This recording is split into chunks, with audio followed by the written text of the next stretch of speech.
Beliefs about money. Having fear about the issue of money comes from our early childhood programming. A woman at one of my workshops said that her wealthy father had always had a fear of going broke, and he had passed on the fear that money would be taken away. She grew up being afraid that she wouldn't be taken care of.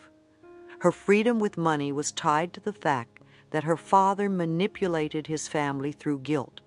She had plenty of money all her life, and her lesson was to let go of the fear that she couldn't take care of herself. Even without all the money, she still could take care of herself. Many of our parents grew up in the Depression, and many of us have inherited beliefs when we were young, such as we may starve, or we may never find work, or we may lose our home or our car or whatever. Very few children say, no, that's nonsense. Children accept it and say, yes, that's right. Make a list of your parents' beliefs about money. Ask yourself if you are still choosing to believe them now. You will want to go beyond your parents' limitations and fears because your life is not the same now. Stop repeating these old beliefs to yourself. Begin transforming the pictures in your mind. When an opportunity comes up, don't echo your past history of lack. Begin proclaiming the new message for today. You can begin now to affirm that it's okay to have money and riches, and that you will use your money wisely. It is normal and natural for us to have more money at certain times than others.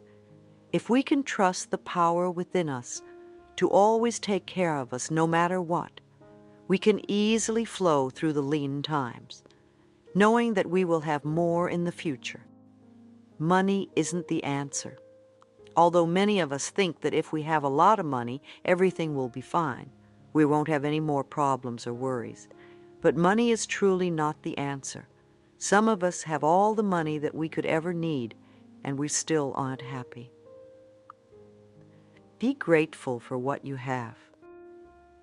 A gentleman I knew told me that he felt guilty because he couldn't pay back his friends for the kindness and gifts they gave him when he was not doing so well. I told him that there are times when the universe gives to us, in whatever form we may need, and we may not be able to give back at that time. In whatever way the universe has decided to respond to your needs, be grateful. There will come a time when you will help someone else. It may not be with money, but with time or compassion. Sometimes we don't realize that these things can be more valuable than money. I can think of many people during the early days of my life who helped me enormously at a time when there was no way for me to pay them back. Years later, I've taken the opportunity to help others.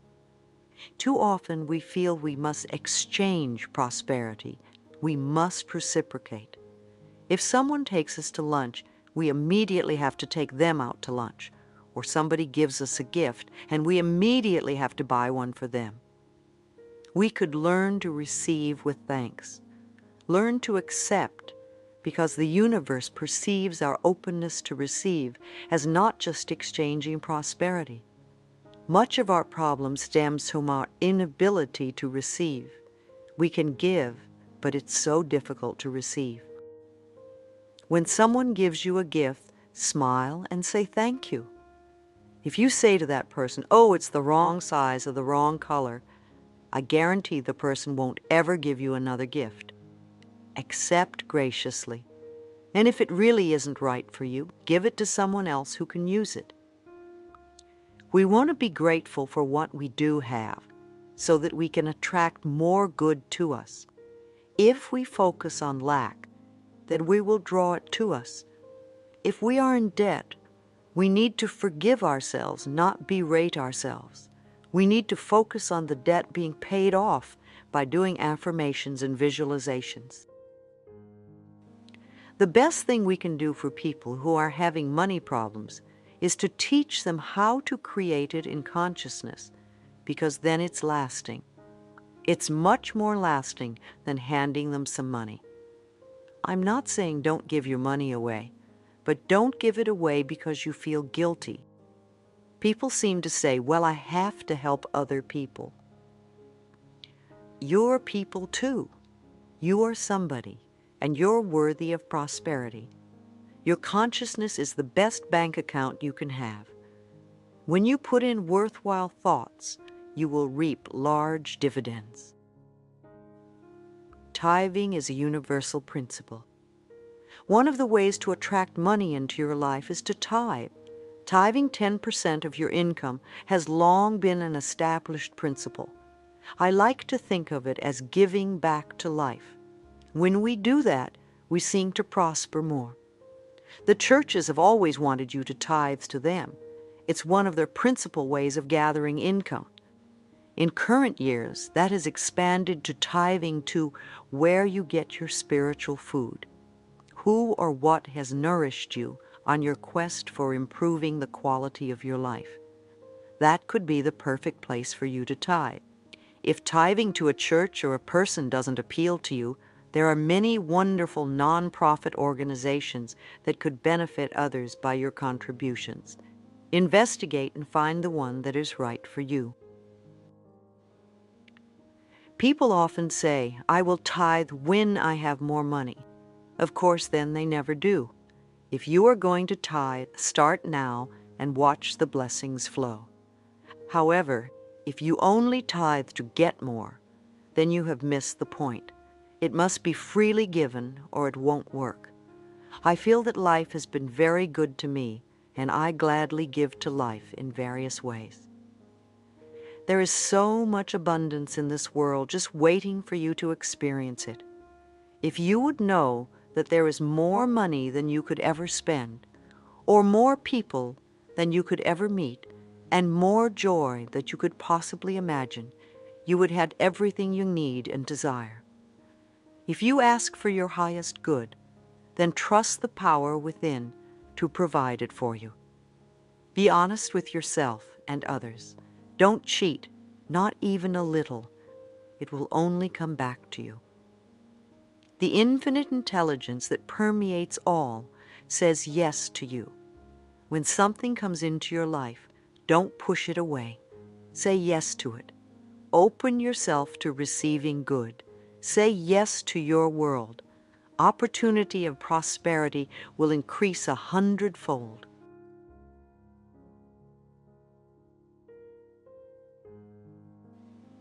Chapter 12. Expressing your creativity. When our inner vision opens, our horizons expand.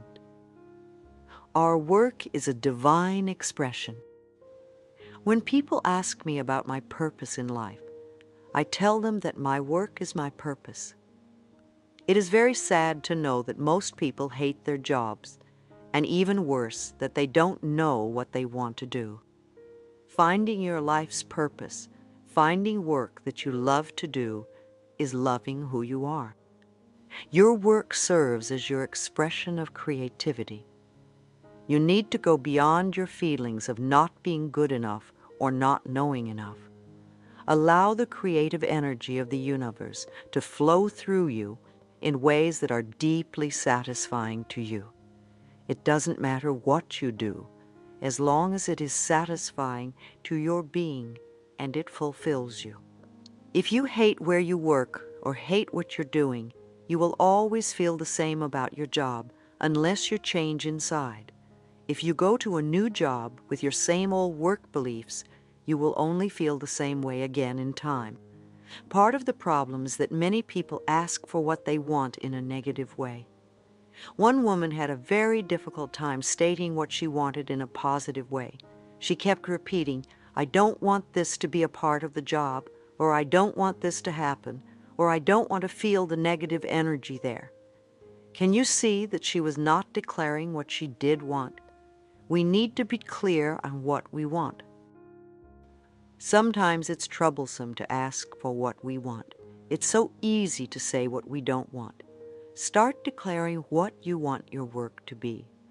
My work is deeply fulfilling. I help people.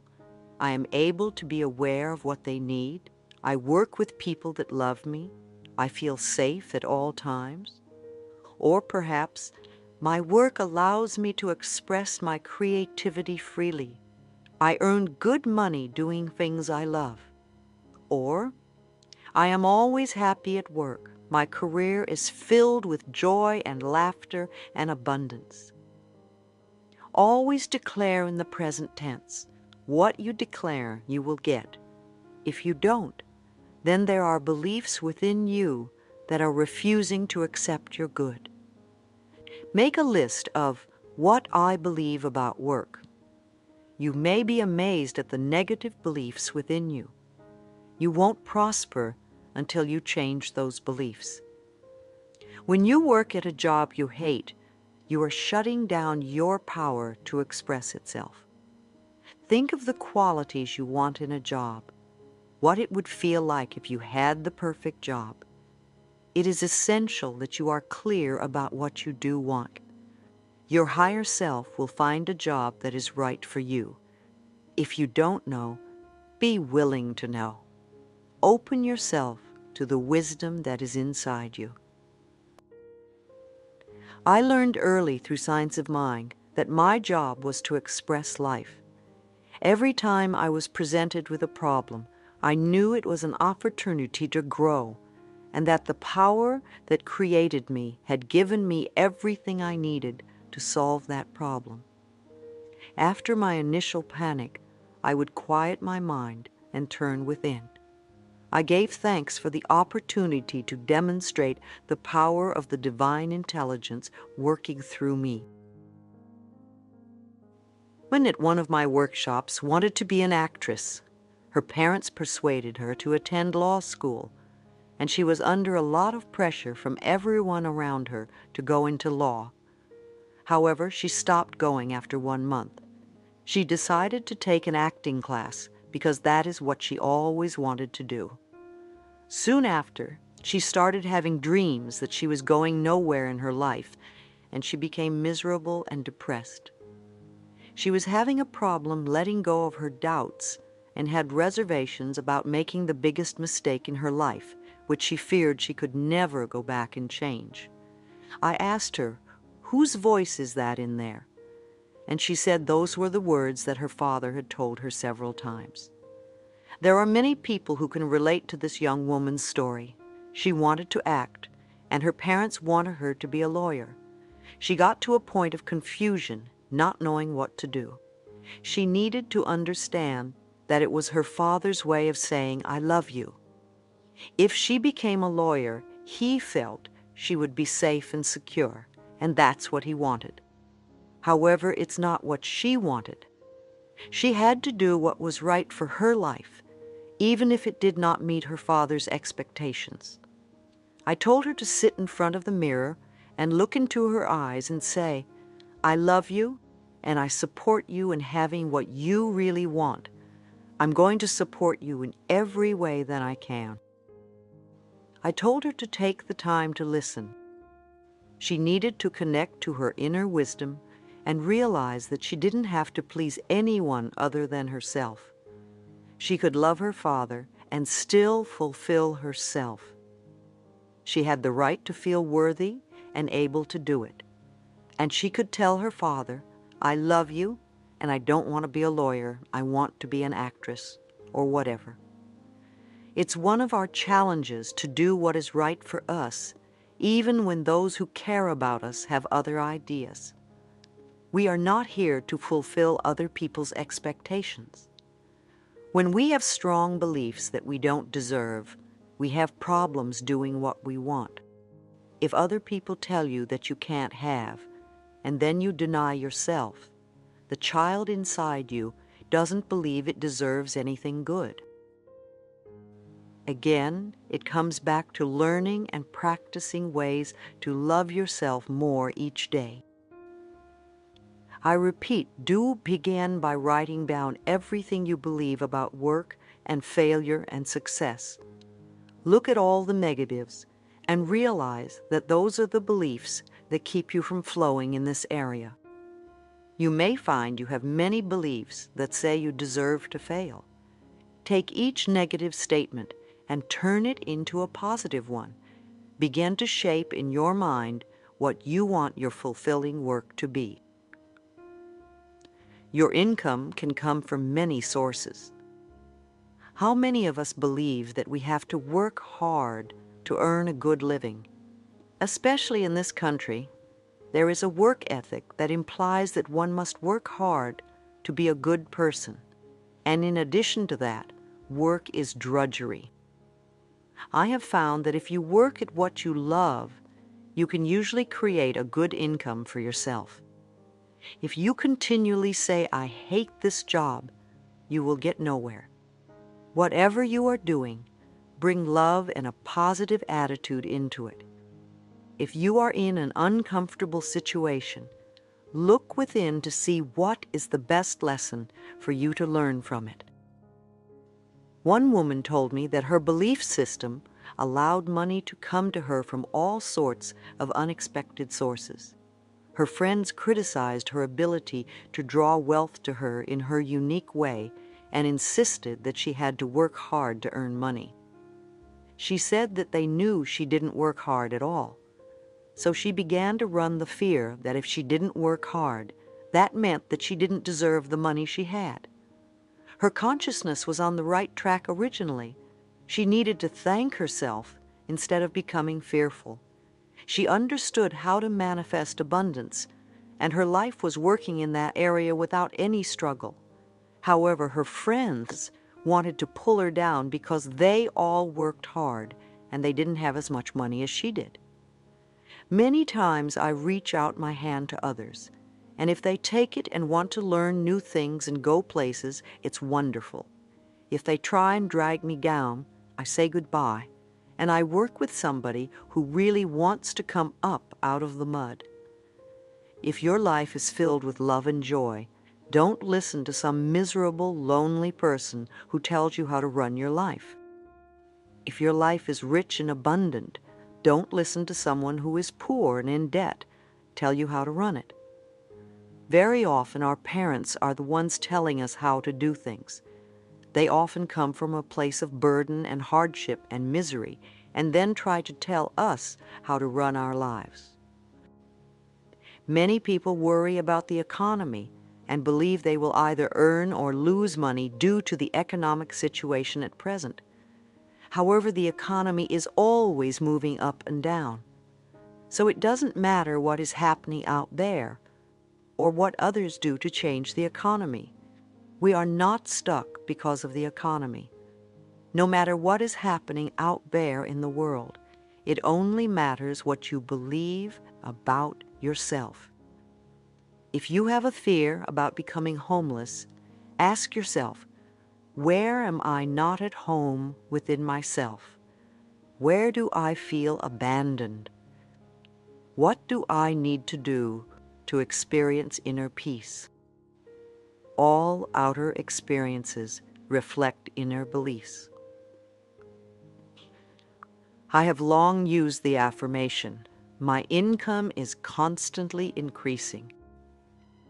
Another affirmation I like is, "I go beyond my parents' income level." You see, you have a right to earn more than your parents did. It's almost a necessity as things cost more now. Women especially experience a lot of conflict with this one. Often they find it difficult to earn more than their fathers are earning. They need to go beyond their feelings of not deserving and accept the abundance of financial wealth that is their divine right. Your job is only one of many channels of an infinite source of money. Money is not the object of your right work. Money can come to you in many ways and from many avenues. No matter how it comes, accept it with joy and as a gift from the universe. A young lady was complaining that her in-laws were buying her new baby all sorts of nice things and she could not afford to buy anything. I reminded her that the universe wanted that baby to be well supplied with an abundance of all good and used the in-laws as a channel to supply it. She then could be grateful and appreciate the way in which the universe was providing for her baby. Relationships on the job. The relationships we create at work are similar to the relationships we have as a family. They can be healthy or they can be dysfunctional. A woman once asked me, as a person who is usually positive, how do I deal with people in a work environment who are constantly negative? First of all, I thought it interesting that she was in a work environment where everybody was negative when she said she was positive. I wondered why she was attracting negativity to her. Perhaps there was some negativity within her that she did not recognize. I suggested that she start to believe for herself that she always worked in an area where it was peaceful and joyful, where people really appreciated each other and life as a whole, where there was respect on all sides. Instead of complaining how so-and-so had to do it his way, she could affirm for herself that she always worked in the ideal place. By adopting this philosophy, she could either help bring out the best qualities in others because they would be responding differently to her inner changes, or she would find herself in another work arena where the conditions would be as she declared. A man once told me that when he started his job, he had all these incredible instincts and his job was wonderful and sailed along smoothly. He was precise, direct, and satisfied. Suddenly, he began to make mistakes every day, and I asked him what he was frightened of. Could it be an old childhood fear that was surfacing? Was there someone at work with whom he was angry, or was he trying to get even with somebody? Did that person remind him of one of his parents? Had this happened in other jobs? It seemed to me that he was creating some chaos at work because of an old belief system. He recognized that it was an old family pattern where he was ridiculed every time he made a mistake. I suggested that he forgive his family and affirm that he now has wonderful, harmonious relationships at work where people totally respect him and appreciate everything he does. When you think of your coworkers, don't think, oh, they're so negative. Everybody has every quality in them, so respond to the good qualities that are in them and respect their peacefulness instead.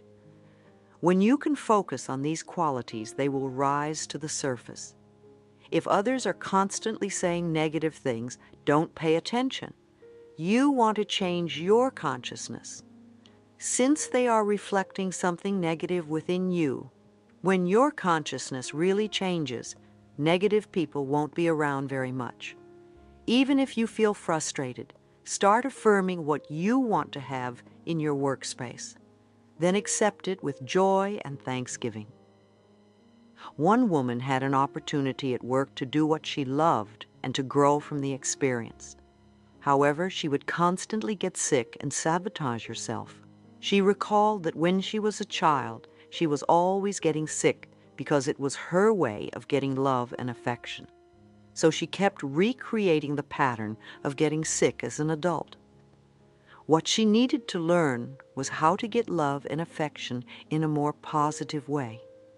When anything went wrong at work, she went right back to being the 5-year-old girl. So when she began to take care of her little inner child, she also learned to feel safe and to accept her power. Competition and comparison are two major stumbling blocks to your creativity. Your uniqueness sets you apart from all others.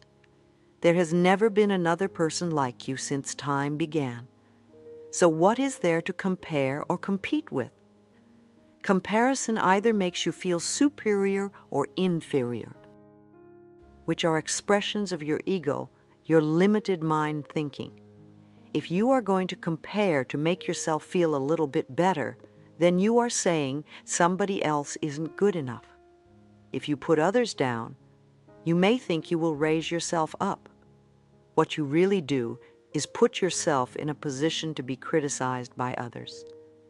We all do this on some level, and it's good when we can transcend it. Becoming enlightened is to go within and shine the light upon yourself so that you can dissolve whatever darkness is in there. I want to say again that everything changes, and what was perfect for you once may not be anymore. In order for you to keep changing and growing, you keep going within and listening for that which is right for you in the here and now. Changing the way we do business.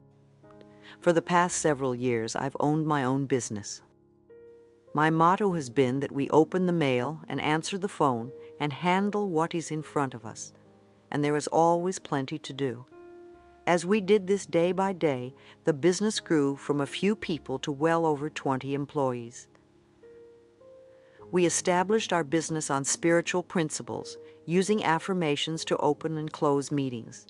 We realized that many other businesses ran on competition, often condemning others or greed, and we did not want to put that energy out to others, knowing that it would come back to us.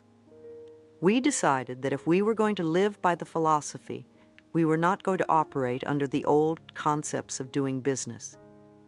If problems arose, we would spend time affirming what we wanted to change. We also had a soundproof screaming room where employees could let off steam without being heard or judged. It was also a place where they could meditate or relax, and we supplied it with plenty of tapes for people to listen to. It became a safe haven in times of difficulty. I remember a time when we were having many problems with our computer system, and every day something would break down. Because I believe machines reflect our consciousness, I realized that many of us were sending negative energy to the computers, and we were expecting them to constantly break down. I had an affirmation programmed into the computer. Good morning. How are you today? I work well when I am loved, and I love you. In the morning, when everyone turned on their computers, that message would appear. It's amazing how we had no more problems with our computers. Sometimes we think of things that happen, especially at work, as disasters. But we must look at them for what they are, simply life experiences that always teach us something. I know that I have never had a disaster that did not end up a good learning experience in the end, often moving me to a much better level in life. For instance, recently my company Hay House was not doing so well. Like the economy, our sales would go up and down, and it appeared that sales were down and staying that way, at least for the moment. However, we did not adjust to that, and month after month we were spending more than we took in. Anyone who has owned a business knows that that is not the way to do it.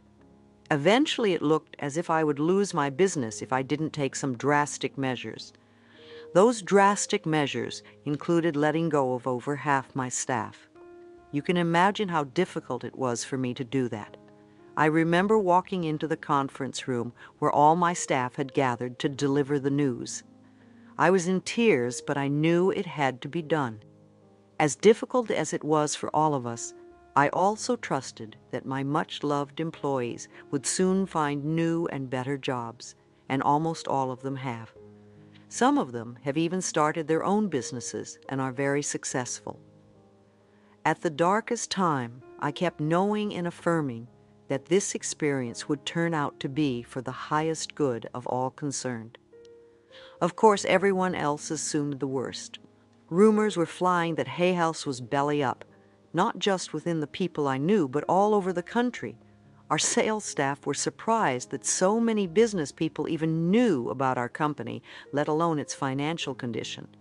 I have to admit that we took great joy in proving these forecasts wrong. By tightening our belts tremendously, we didn't go belly up. With our smaller staff, and each of us determined to make it work, we've come through it very well.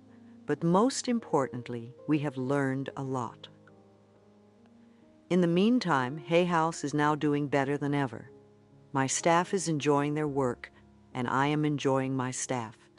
Even though we are all working harder, the interesting thing is that no one feels that they have too much work to do. We are even getting more books out than we ever had, and are attracting much more prosperity in all areas of our lives. I believe that everything does work out for the best in the end, But sometimes it is hard to see that while you are going through the experience. Think of the negative experience that may have happened to you in your work or in your past in general. Perhaps you were fired, or maybe your spouse left you. Now go beyond it and take a look at the big picture. Didn't many good things happen as a result of that experience? I've heard so many times, yes, that was a horrible thing that happened to me, but if it hadn't, I would never have met so-and-so, or start my own business, or admit that I had an addiction, or learn to love myself.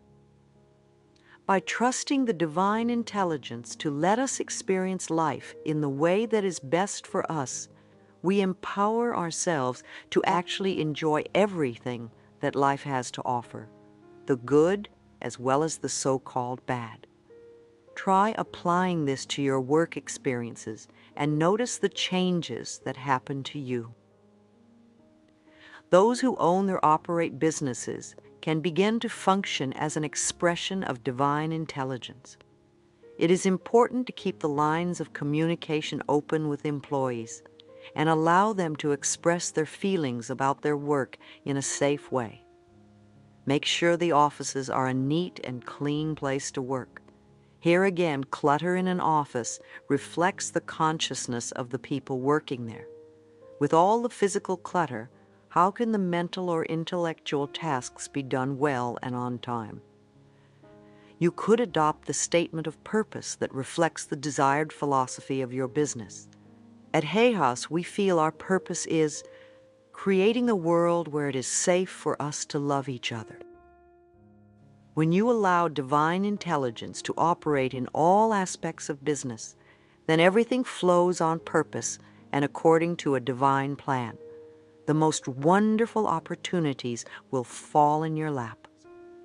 I see many businesses beginning to change. There will come a time when business will not be able to survive using the old ways of competition and conflict. One day we will all know that there is plenty for everyone, and that we can bless and prosper each other.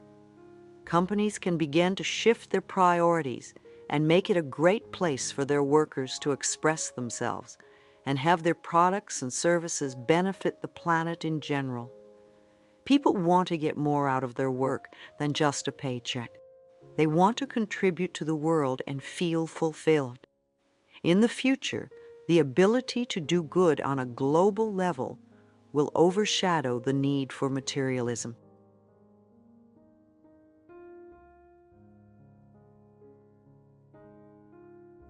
Chapter 13, The Totality of Possibilities.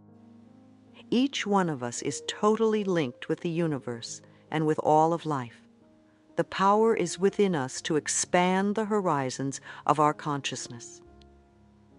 Now I want you to stretch even further. If you have been on the pathway and doing work on yourself for some time, does that mean you have nothing else to do?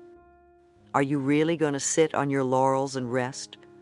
Or do you realize that this inner work is a lifetime occupation, and once you start, you never really stop? You can hit plateaus and take vacations, but basically it's a lifetime's worth of work. You may want to ask yourself what areas you still need to work on and what you need. Are you healthy? Are you happy? Are you prosperous? Are you creatively fulfilled? Do you feel safe? Do you feel secure? Are you loved? Limitations learned from the past. There is an expression I love, the totality of possibilities. I learned it from one of my early teachers in New York, Eric Pace. It always gave me such a taking off place for letting my mind go beyond what I thought possible, far beyond the limited beliefs I grew up with when I was young. Being a child, I didn't understand that the passing criticisms of grown-ups and friends were just the result of a bad day or a small disappointment, and really weren't true. I accepted these thoughts and beliefs about myself willingly, and they became part of my limitations. I may not have looked awkward or dumb or silly, but I sure felt it. Most of us create the ideas we believe about life by the time we are 5 years old. We add a little bit more when we are teenagers, and maybe a tiny bit more when we're older, but very little. If I were to ask most people why they believe such and such on any subject, and they trace it back, they would discover that they made a certain decision about the subject by the time they were this young age. So we often live in the limitations of our 5-year-old consciousness. It was something we accepted from our parents, and we still live under the limitations of our parents' consciousness. Even the most wonderful parents in the world didn't know everything and had their own limitations. We say what they said and do what they did. You can't do that, or that won't work. However, we don't need limitations, as important as they may seem. Some of our beliefs may be positive and nourishing. These thoughts serve us very well all of our lives, such as look both ways before you cross the street, or fresh fruits and vegetables are good for your body. Other thoughts may be useful at a young age, but as we grow older, they are no longer appropriate. Don't trust strangers, for instance, may be good advice for a small child. As adults, to perpetuate this belief only creates isolation and loneliness. The good news in all of this is that we can always make adjustments all the time. The moment we say, I can't, or it won't work, or there's not enough money, or what would the neighbors think, we are limited. This last expression is a significant obstacle for us. What will the neighbors or my friends or coworkers or whoever think? It's a good excuse. Now we don't have to do it because they wouldn't do it and they wouldn't approve. As society changes, what the neighbors think changes also. So to hold on to this assumption doesn't make sense. If someone says to you, nobody has ever done it this way before, you can say, so what? There are hundreds of ways of doing something, so do it the way that's right for you. We tell ourselves other absurd messages such as, I'm not strong enough, or I'm not young enough, or I'm not old enough, or I'm not tall enough, or I'm not the right sex. How often have you used the last one? Because I'm a woman, I can't do this, or because I'm a man, I can't do that. Your soul has no sexuality. I believe you agreed upon your sexuality before you were born to learn a spiritual lesson. To feel inferior because of sexuality is not only a poor excuse, but also another way to relinquish your power. Our limitations often stop us from expressing and experiencing the totality of possibilities. I don't have the right education. How many of us have let that one stop us? We want to realize that education is something set up by groups of people who say, you can't do such and such unless you do it our way. We can accept that as a limitation, or we can go beyond it. I accepted it for many, many years because I was a high school dropout. I used to say, oh, I don't have any education. I can't think, I can't get a good job, I can't do anything well. And then one day I realized that the limitation was all in my mind and had nothing to do with reality. When I dropped my own limiting beliefs and I allowed myself to move into the totality of possibilities, I discovered that I could think. I discovered that I was very bright and I could communicate. I discovered all sorts of possibilities, which when viewed from the limitations of the past seemed impossible, limiting the potential within us. Then there are some of you who think you know it all. The trouble with knowing it all is that you don't grow and nothing new can come in. Do you accept that there is a power and an intelligence greater than you? Or do you think that you are it, you in your physical body? If you think that you're it, then you will be running scared because of your limited mind. If you realize that there is a power in this universe that is far greater and wiser, and you are part of it, then you can move into the space where the totality of possibilities can operate. How often do you allow yourself to dwell in the limitations of your present consciousness? Every time you say, "I can't," you're putting a stop sign in front of you. You shut down the door to your own inner wisdom, and you block the flow of energy that is your spiritual knowingness. Are you willing to go beyond what you believe today? You woke up this morning with certain concepts and ideas. You have the ability to move beyond some of them, to experience a far greater reality. It's called learning, because you are taking in something new. It may fit in with what is already there, or it may be even better. Have you ever noticed that when you start rearranging your closet, you discard clothes and odds and ends that you no longer need? You pile up the possessions you are giving away on one side and throw or give away the stuff that is no longer usable. Then you begin to put everything back, and in a totally different order. It's easier to find what you're looking for, and at the same time, you make room for new clothes. If you bought a new outfit and put it in the old closet, you may have had to jam it between other stuff. If you clean out your closet and rearrange it, then when you bring in the new outfit, it has room for itself. We need to do the same routine with our minds. We need to clean out the concepts that no longer work, so we have room for new possibilities. Where God is, all things are possible, and God is in each one of us. If we continue with our preconceived ideas, then we are blocked. When someone is ill, do you say, "Oh, poor person, how he or she must be suffering"? Or do you look at the person and see the absolute truth of being and affirm the health of God that is within? Do you see the totality of possibilities and know that miracles can happen? A man I once met told me very emphatically that it was absolutely impossible for a grown person to change. He was living in the desert and had all sorts of illnesses, and he wanted to sell his property.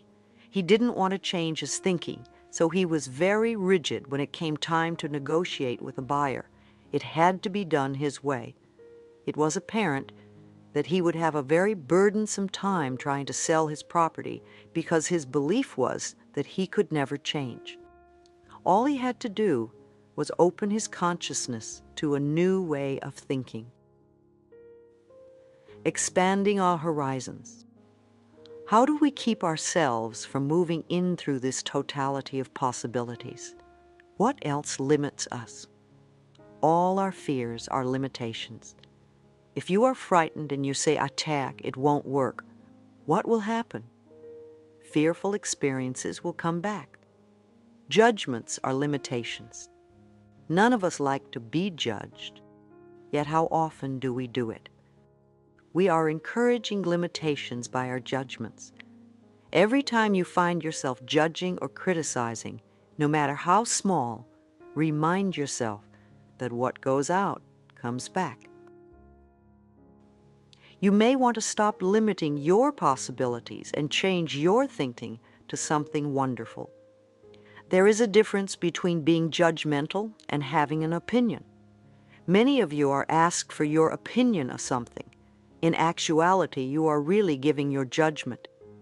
An opinion is how you feel about something, such as "I prefer not to do this. I prefer to wear red instead of blue." To say someone else is wrong because she wears blue becomes a judgment. We need to discern between the two. Remember, criticism is always making yourself or someone else wrong. If someone asks your opinion, your preference, don't let it become a judgment or criticism against something else. Also, every time you indulge in guilt, you are setting a limitation. If you hurt someone, say you're sorry and don't hurt the person again. Don't walk around feeling guilty because it keeps you locked out from experiencing your good, and has nothing to do with the reality of your true being. When you are unwilling to forgive, you limit your growth. Forgiveness allows you to right a wrong in your spiritual self, to have understanding instead of resentment, to have compassion instead of hatred. Look at your problems as opportunities for you to grow. When you have problems, do you see only the restrictions of your limited mind thinking? Do you think, "Oh, poor me, why did this happen to me?" You don't always have to know how situations are going to work out. You do need to trust the power and presence within, which is far greater than you are. You need to affirm that all is well and everything is working out for your highest good. If you open yourself to the possibilities when you have problems, you can make changes. Changes can happen in incredible ways, perhaps ways you could not even imagine. We've all been in situations in our lives where we've said, "I don't know how I'll work this out." It seemed like we were up against a brick wall, and yet we are all here now, and we've worked through whatever it was. Maybe we didn't understand how it happened, yet it did happen. The more we can align ourselves with the cosmic energy, the one intelligence, the truth and power within us, the quicker those wonderful possibilities can be realized. Group consciousness. It is essential that we leave our limited thinking and beliefs behind and awaken our consciousness to a more cosmic view of life. The development of higher consciousness on this planet is happening at a rate far faster than ever before. The other day I saw a graph that just fascinated me. It showed the growth of various systems in our history and how they have changed. The agricultural development was overshadowed by industrial growth, and then around 1950, the informational phase took over as communication and computer operation became widespread. Alongside this informational period, there is also a consciousness-raising movement graph that is shooting far ahead of the informational phase at an unchallenged rate of advancement. Can you imagine what it means? I do a lot of traveling, and wherever I go, I see people who are studying and learning. I've been to Australia, Jerusalem, Egypt, London, Paris, Amsterdam, and everywhere I go, I meet large groups of people who are searching for ways to expand and enlighten themselves.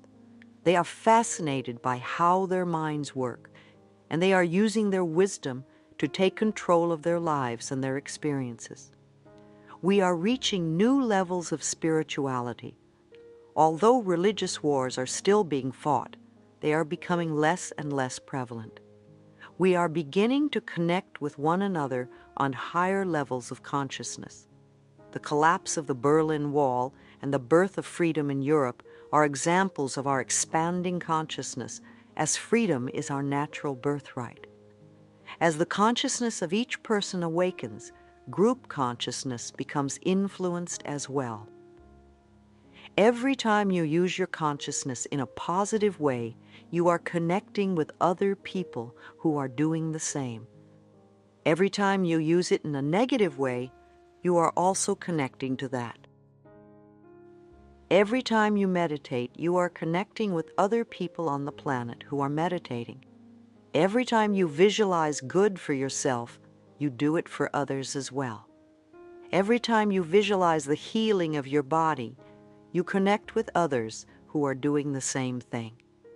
Our goals are to expand our thinking and to go beyond what was to what might be.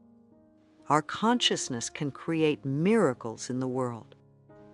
The totality of possibilities connects everything, including our universe and beyond. What are you connecting with? Prejudice is a form of fear. If you're prejudiced, you are connecting with other prejudiced people.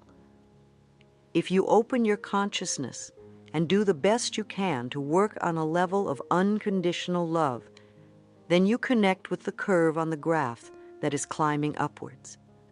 Do you want to be left behind, or do you want to go up with the curve? Often there is a crisis in the world. How many people send positive energy to the troubled area and do affirmations that everything works out as quickly as possible and there is a solution for the highest good of all concerned? You need to use your consciousness in a way that will create harmony and plenty for all people. What sort of energy are you sending? Instead of condemning and complaining, you can connect with the power on the spiritual level and affirm the most positive results imaginable. How far are you willing to expand the horizons of your thinking? Are you willing to go beyond your neighbors? If your neighbors are limited, make new friends. How far will you stretch? How willing are you to change I can't to I can? Every time you hear that something is incurable, know in your mind that it isn't true. Know that there is a power greater. Incurable to me means that the medical profession simply hasn't yet figured out how to cure that particular illness. It doesn't mean that it's not possible. It means that we go within and find the cure. We can go beyond statistics. We are not numbers on a chart. Those are someone else's projections, somebody's limited mind thinking. If we don't give ourselves possibilities, we don't give ourselves hope. Dr. Donald Picciuto at the National AIDS Conference in Washington, D.C. said that we have never had an epidemic, ever, that was 100% fatal. Somewhere on this planet, someone has been healed of every single dis-ease that we have been able to create. If we just accept doom and gloom, we are stuck. We need to take a positive approach so we can find some answers.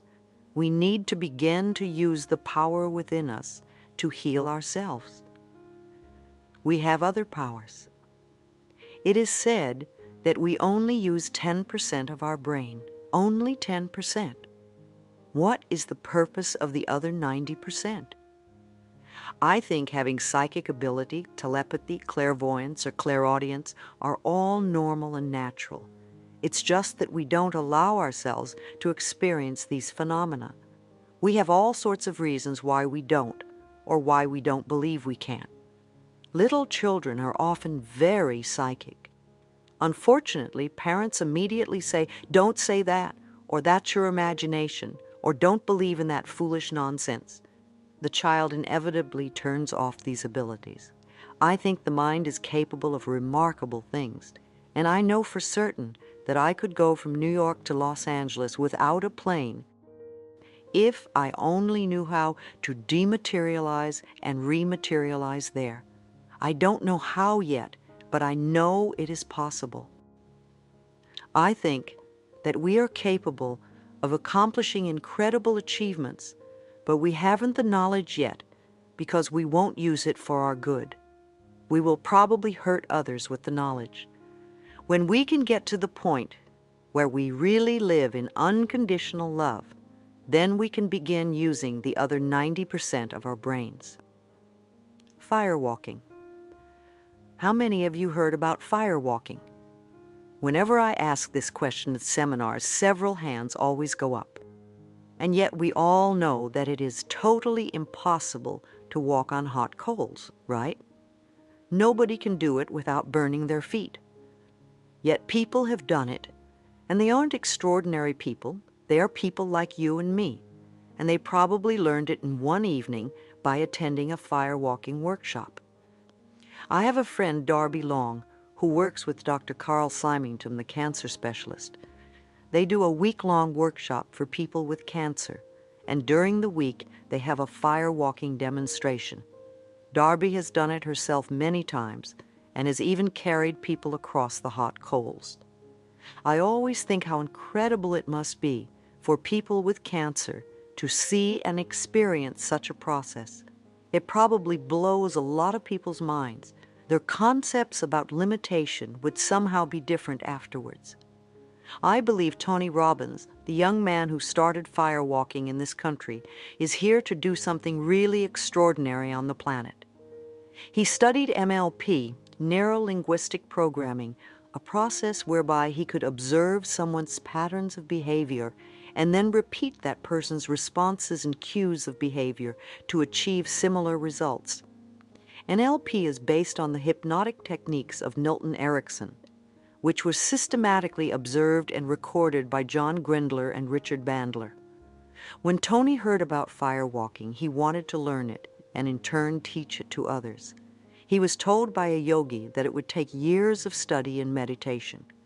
However, using MLP, Tony learned it within a few hours. He knew that if he could do it, anyone could do it. He has been teaching people how to walk on coals, not because it's a wonderful parlor trick, but because it shows them how to go beyond their limitations and fears. Everything is possible. Repeat with me.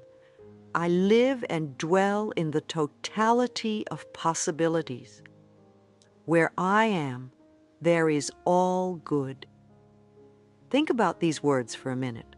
All good. Not some, not a little good, but all good. When you believe that anything is possible, you open yourself up to answers in every area of your life.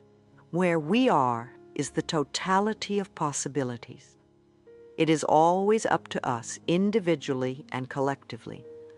We either have walls around us, or we take them down and feel safe enough to be totally open to allow all good to come into our lives.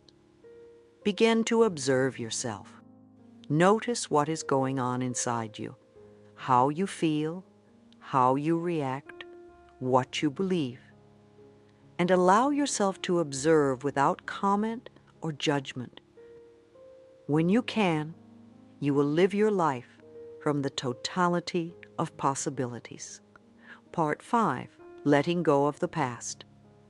The planet is becoming conscious as a whole. It is becoming self-conscious.